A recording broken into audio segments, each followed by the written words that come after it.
So if you're dealing with a probate in Howson County, Bibb County, Warner Robins, Macon, or pretty much anywhere in Georgia, you're probably asking a few questions. Can I sell the house during the probate process? Who pays the mortgage during the probate process? How long does the probate process take? And does the house stay in the deceased's name during the probate process? Well, we're going to answer these questions and a few more right now.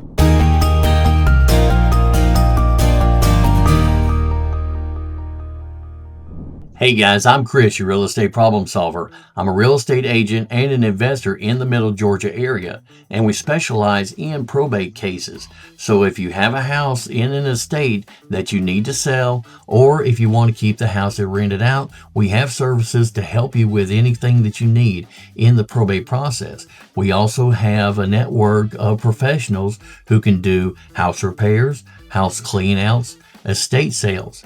And we have a network of CPAs and probate attorneys that can help you get the probate process finished as smooth as possible. So now the first question that we were talking about was, can you sell a house during the probate process? So let's say that you inherited the house in Macon, Warner Robins, or Bibb County, Howson County, doesn't matter.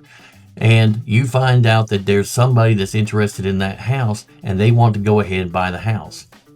Well, the trick is you've got to have your letters testamentary or letters of administration giving you the authority to handle the estate as the primary point of contact. You have to file probate. You have to petition to be the administrator or the executor, which if it has a will, you'll be the executor. If the estate does not have a will, then you'll be assigned as an administrator. Once you get assigned as that and the judge ratifies you as the administrator or the executor, then you can deal with all the assets as see fit for the estate. But until you get that, you're not going to be able to do anything with the house. Now, once you become the executor of the estate or the administrator of the estate, and you have the authority to deal with any real property in the estate itself, then you may be interested in getting the house sold fast for cash or receiving a cash offer, which we do. So if you're interested in getting a quick sale and getting a cash offer on the estate house, let me know and we can come out, do a quick inspection and sit down and make a cash offer on the house and get this part of the estate taken care of quickly. Or if the estate needs money and you need to get top dollar for any real property that's in the estate, we can list the house on the open market and get every penny out of that real property for the estate to pay off its bills. Now, to get the letters testamentary or the letters of administration in Bibb County, you would go to Mulberry Street Courthouse and file the petition and petition to be the administrator. If you're in Howson County, you're going to go to the courthouse at the Perry Parkway and do the same thing. File the petition for administration, and of course you've got to file to start the probate process to begin with. And once that gets done, then the judge will review it. They will send out letters to all heirs and anybody that is affiliated with the estate. And if there are no issues or no contesting, then you will get appointed as the administrator, and then you can deal with distributing the assets of the estate as see fit. Now keep in mind, this is one short video, so it's not going to answer all your questions, but we do have a full video series of the probate process in Georgia, so make sure to check out the rest of the video to get a well-rounded idea of what you're supposed to be doing when and being the administrator of an estate. So who pays the mortgage during a probate in Georgia? Well, that's going to be a tricky one because when the deceased was paying the mortgage, the money was coming from the estate to pay the mortgage as normal, everybody does, any homeowner would. But once they died, then somebody else has to make the mortgage payments. Now, what's supposed to usually happen is the money from the estate should be paying the mortgage for the estate. Now, a lot of times, the deceased doesn't have a lot of savings and there's no income coming in because they're not here anymore. So whatever funds are in the estate usually are what's going to be paying the mortgage payments. But in reality, I know things don't work out like they're supposed to. A lot of times a family member may have to make those mortgage payments for the estate. Now, usually in my experience, what ends up happening is we write up some kind of agreement where whoever the family member is that's making the mortgage payment, they get receipts and they record that. So whenever the assets of the estate gets distributed, they get their investment, for lack of better words, back first. And then whatever's left gets distributed according to the will or according to the administrator. Now, considering the probate process usually takes at least 6 months for a cut and dried probate process, you could get away with not making the mortgage payment. But here's the caveat. A foreclosure during probate could end up taking the house away. I've got a case where we just went through a couple months ago where a friend of the family was the only one that was willing to be the administrator of the estate. But she was broke. She did not have the money to pay the mortgage. So she was trying everything she could to become the administrator of the estate so she could start distributing assets and getting the house to somebody or selling it so the mortgage could get paid off. Unfortunately, there were glitches in the system. There were glitches in the process.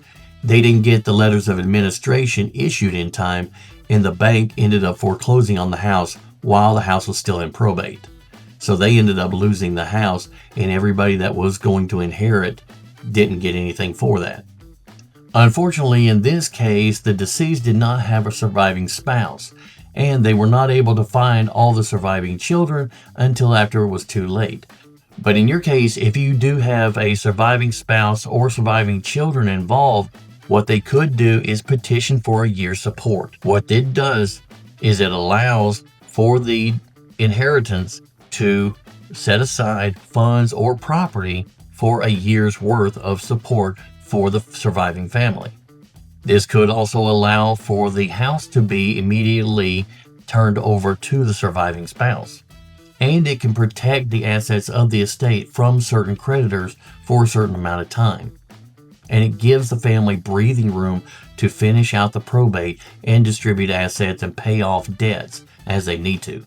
So if your case sounds similar to this, when you go to the Houston County Probate Court or Bibb County Probate Court, make sure to ask about a year's support. So the next question is, how long does the probate process take in Georgia? If you're filing in the probate clerk's office anywhere in Georgia, typically a cut and dried probate usually takes about 6 months. So when you go to file probate in the county probate clerk's office, they're going to do an announcement called a notice of deceased. Now this usually goes out to the local circular. If you are in Bibb County, that's going to be the Macon Telegraph. If you're in Houston County, that's going to be the House and Home Journal. And what they do is they send out an announcement in the newspaper for a certain amount of time, typically 6 months. That gives any creditors or debtors plenty of time for them to raise their hand and put in a petition for any debts that are owed to them for them to get paid out of the estate. And then once that is done, then you have to prioritize who has top priority and who has bottom priority. Now this is where a local probate attorney could really help you, because if you pay certain debts first and then you don't have enough money to pay the important ones like taxes or HOA fees, depending on the county that you're in, you could end up running out of money and you won't have the money to pay the ones that have the most leverage. So again, typically a probate process can take up to 6 months. I've actually seen them go up to a year or a year and a half. So just be prepared for the long haul that this could drag out for a little while.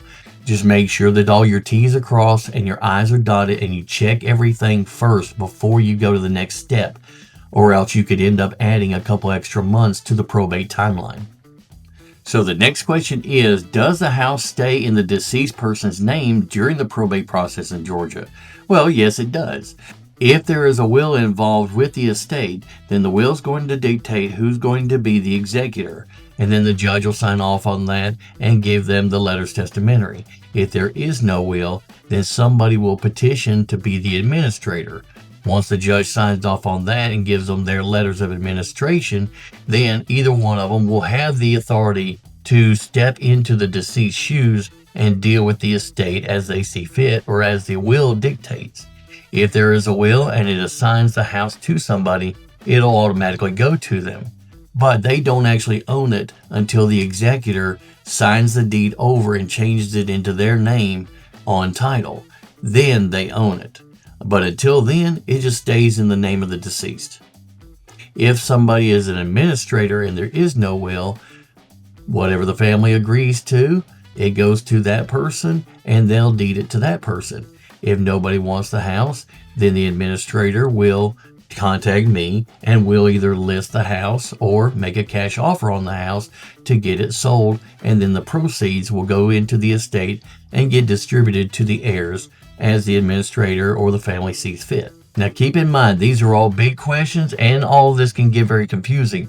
So if you have any questions or you get overwhelmed, make sure to reach out to me. My information is in the description below, and we'll come out, sit down, and come up with a game plan to make this probate process go as smooth as possible.